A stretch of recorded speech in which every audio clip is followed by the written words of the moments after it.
Hello বন্ধুরা, তো তোমাদের জন্য আরও একটা মজার ব্লগ নিয়ে চলে এসেছি। তো আজকে ছিল ষষ্ঠী। আমরা সবাই মিলে গিয়েছিলাম আমাদের এই পাড়ায় যে খিদিরপুর এবং ইকবালপুর এলাকার যেই পুজোগুলো সেগুলো ঘুরতে।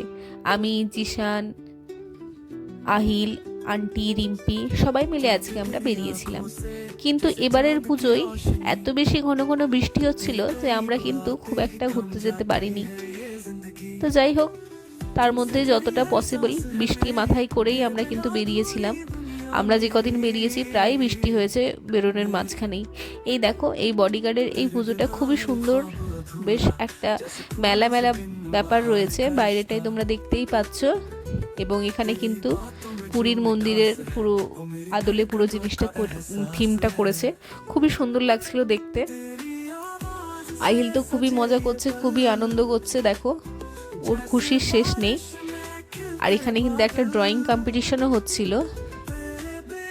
এই বডিগার্ড লাইনের যে পুজোটা, এটা কিন্তু প্রত্যেক বছরই খুব সুন্দর লাগে দেখতে, যথেষ্ট বড়। এখানকার ঠাকুর, মণ্ডপ এবং লাইটিং তিনটেই কিন্তু জাস্ট দারুণ ছিল। তো দেখতেই পাচ্ছ প্রচুর মানুষজন কিন্তু গিয়েছিলেন, আর ভেতরের জায়গাটা এত সুন্দর লাগছিল দেখতে। আহিল তো মজায় আনন্দ করছে, ঘুরে বেড়াচ্ছে। আর তোমরা জানিও তোমাদের পুজো কেমন কাটলো এই বৃষ্টির মধ্যে। তোমরা কে কিভাবে পুজো এনজয় করলে সেটা কিন্তু কমেন্টসে অবশ্যই জানিও। আর আমাদের ব্লগটা যদি ভালো লাগে প্লিজ একটা লাইক করো, আর চ্যানেলটাকে অবশ্যই সাবস্ক্রাইব করো। তো চলো, এরপরে এখান থেকে বেরিয়ে আমরা আরও একটা পুজো মণ্ডপে গেলাম। এই পুজোটা দেখে তোমরা যারা বুঝতে পারছো তারা কমেন্টসে অবশ্যই জানিও।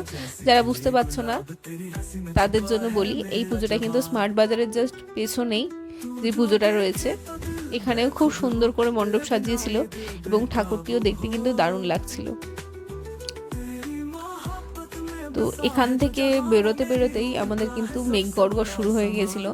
তাও আমরা সাহস করে বললাম যে না, আরেকটু পুজো চত্বর ঘোরা যাক। তো আমরা এগোলাম 25 পল্লীর দিকে। কিন্তু গিয়ে দেখছি যে 25 পল্লীর ওখানে এতটা লাইন আর এতটা ভিড়, আহিলকে নিয়ে অত ভেতরে ঢোকা একদমই পসিবল নয়। তার জন্য আমরা কিন্তু আজকে 25 পল্লীটা অ্যাভয়েড করলাম। তো এখানে দেখতেই পাচ্ছ বাইরেটা কিন্তু খুব সুন্দর মেলার মতো বসেছে, প্রচুর মানুষজন সেখানে। এই মেঘ গড়গড় বা প্রকৃতির এই যে টেনশন, সেটাই কিন্তু কেউ পাত্তাই দিচ্ছে না, জাস্ট আমাদের মতোই। আর এই দেখো, এরপরে 74 পল্লীর পুজো, যেখানে বাবু কালচারটা খুব সুন্দর করে তুলে ধরা হয়েছে। এবং এখানকার সব থেকে বড় যেটা একটা আকর্ষণীয় ছিল সেটা হচ্ছে এই যে মাঝখানের বিভিন্ন ধরনের সেতার বাদ্যযন্ত্র ছিল। আর ঠাকুরের মূর্তিটা দেখতে, তোমরা যারা যারা এই পুজো মণ্ডপগুলো ঘুরেছো কমেন্টসে অবশ্যই জানিও। এবং তোমাদের সবচেয়ে কোন মণ্ডপটা সুন্দর লেগেছে বা এই মণ্ডপের কোন পোর্শনটা তোমাদের সব থেকে ভালো লেগেছে, তো সেটা কমেন্টসে অবশ্যই জানিও। এই দেখো, যেগুলোর কথা বলছিলাম, যে পুরানো দিনের বাবু কালচারে যেই সব বাদ্যযন্ত্র বা সমস্ত কিছু ব্যবহার হতো। তারপরে আমরা গিয়েছিলাম আরও একটা অনেক পুরনো পুজো। এই পুজোটা হচ্ছে মনসাতলায় পুজো, সেটা 99 বছর এই বছর কমপ্লিট করলো। আর লাস্টে আমরা একটু খেয়ে নিয়েছিলাম আইসক্রিম। তো চলো, আজকের ব্লগটা যদি ভালো লাগে প্লিজ একটা লাইক করো, আর চ্যানেলটাকে অবশ্যই সাবস্ক্রাইব করো। দেখা হবে আবার পরের ব্লগে। টাটা। तेरे साथ बिताए जो ये लम्हे वो मेरी यादों के आईने में बसे। तेरी आंखों का वो समंदर जिसमें डूब के मैं हो जाऊं बेखबर। तेरे बिना ये दिल वीराना जैसे हो बिन चांद के आसमां। तुमसे जुड़ी हर सांस है मेरी।